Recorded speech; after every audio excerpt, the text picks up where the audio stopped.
Hello friends, this is Mrs. Rios-Garza, and today I would like to read you a story called Petunia by Robert Duvoisin. And it is a story about a silly goose who thinks that in order to become wise, all you need to do is love a book. And let's find out what happens when she finds out that you need to do a little more than just love books in order to become wise. This is Petunia. It's a very well-loved book by Robert Duvoisin.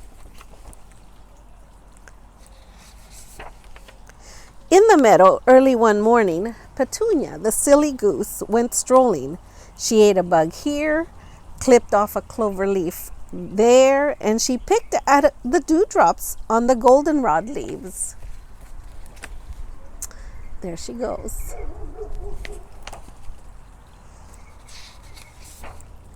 Then suddenly she saw something she had never seen before in the meadow. What was it? Petunia stole closer and closer and sniffed at it from all sides. "By goosey gander," she said, "it does not smell like food for a goose, but I believe I have seen such a thing before."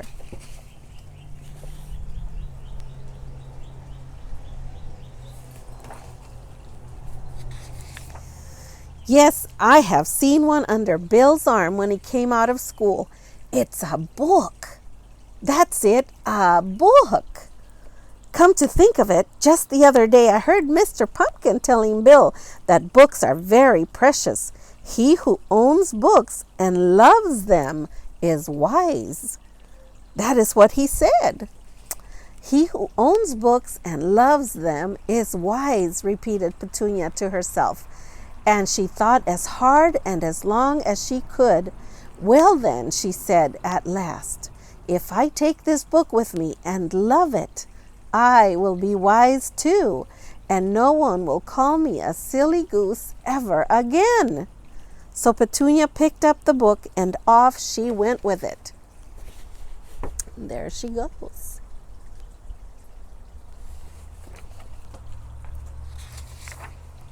She slept with it, she swam with it, and knowing that she was so wise, Petunia also became proud, and prouder and prouder, so proud that her neck stretched out several notches.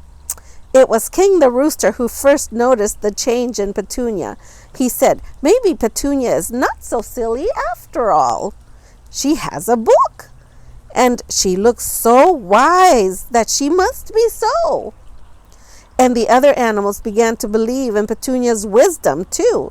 They asked her for advice and opinions, and Petunia was glad to help, even when she was not asked. There she is.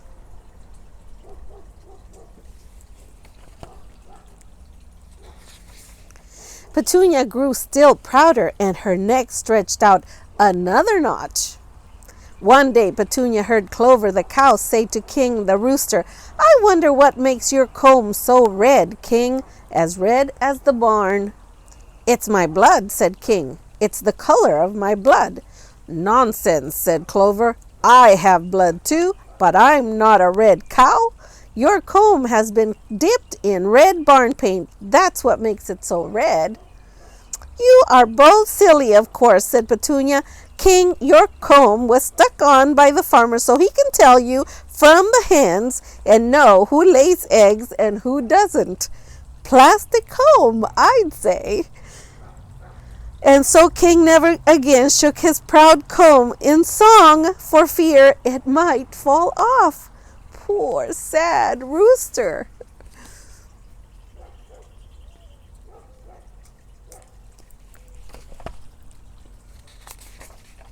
But Petunia had other things to do. At the chicken coop, Ida the hen was cackling excitedly among her chicks. "Oh, Petunia," she said, "my chicks and I have been for a walk in the woods, and I think I've lost some of them. The farmer says I had 9, but I can't count so very well. Please, wise Petunia, count my chicks to see if they're all here?" "Glad to help," said Petunia. Let's see. 3 chicks at the fountain, 3 at the feeder, 3 about your legs. Now, 3 times 3, that makes 6. 6, asked Ida. 6 is that less than 9? "That's more than 9, not less," said Petunia. "Lots more, my dear." "More than 9? Good gracious!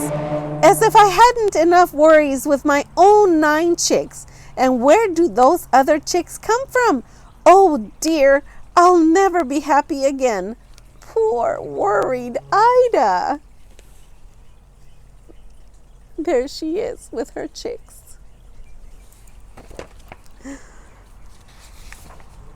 But Petunia had other things to do. In the meadow, she discovered part of Noisy the dog sticking out of a hole in the ground. "Help! Help!" cried Noisy. "I stuck my head in this rabbit hole and now it won't come out. Help!" "Glad to help," said Petunia. "It's a good thing I know what hunters do to get stubborn animals out of holes in the ground. They smoke them out. Wait until I fetch some sticks and some matches." And so wise Petunia built a fire in the other end of the hole and fanned it well with the book. Her trick worked nicely. Noisy, choking with smoke, jerked his head out of the hole and ran off howling with pain. His nose was singed with fire, and his ears were cut and bruised. Poor moaning dog. There he goes, poor Noisy.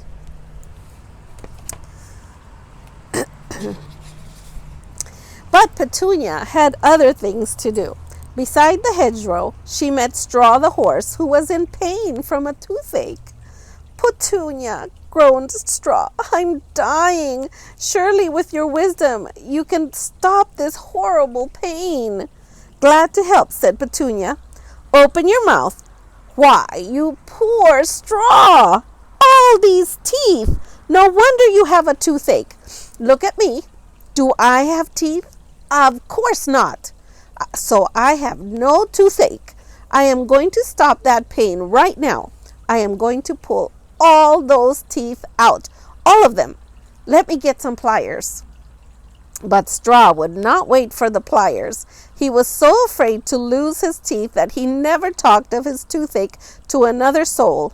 He suffered in silence. Poor forlorn horse. There he goes.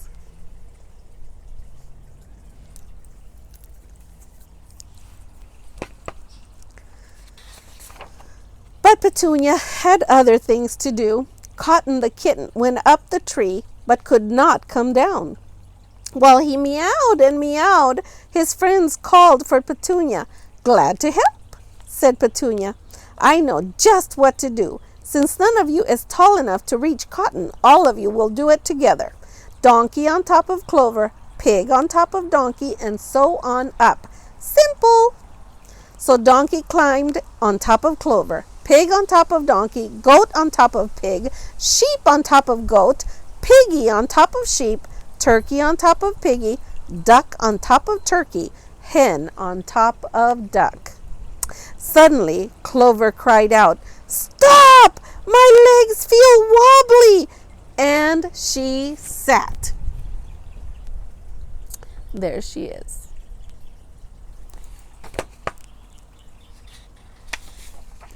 And Donkey and the rest fell on into a heap, and Cotton was so scared that he fell on top of them.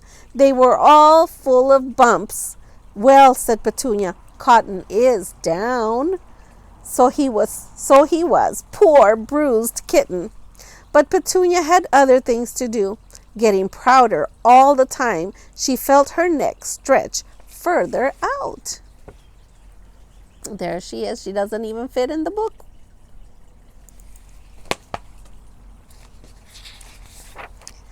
So she now wandered down the meadow where she found some other friends gathered around a box. "Ah, wise Petunia," they shouted. "We found this box in the ditch beside the road. Maybe it's food. Petunia, please tell us what the writing on it says. Glad to help, said Petunia. Now let's see. Why, Candies. Yes, that's what it says on that box. Yes, candies. You may eat them. Yes, of course. No sooner had Petunia given the word than 7 greedy mouths tore up the box and grabbed the candies out of it. And see if you can tell what it says on there. It's Fragile, fragile. Fireworks. Oh my goodness. And boom! And look at all the animals flying off to the sides.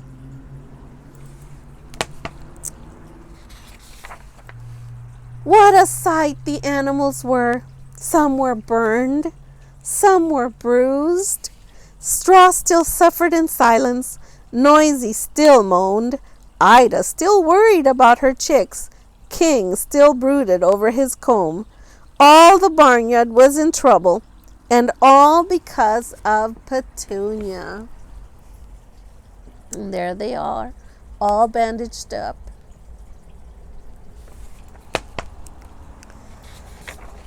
Petunia's pride and wisdom had exploded with the firecrackers. Her neck had shrunk back to its old size and was all bandaged up. She was the most downhearted of all, for she saw now that she was not a bit wise. But suddenly Petunia spied the book. The firecrackers had blown it open so that the pages showed. She had never seen them before. Now she saw that there was something written inside the book which she could not read. So she sat down and thought and thought and thought until at last she sighed. Now I understand. It is not enough to carry wisdom under my wing. I must put it in my mind and in my heart. And to do that, I must learn to read. Petunia was filled with joy. At once she began to work so that one day she could be truly wise. Then she would help make her friends happy. And that is the end of the story, friends. And there's Petunia beginning to learn to read. I hope you are enjoying reading to boys and girls.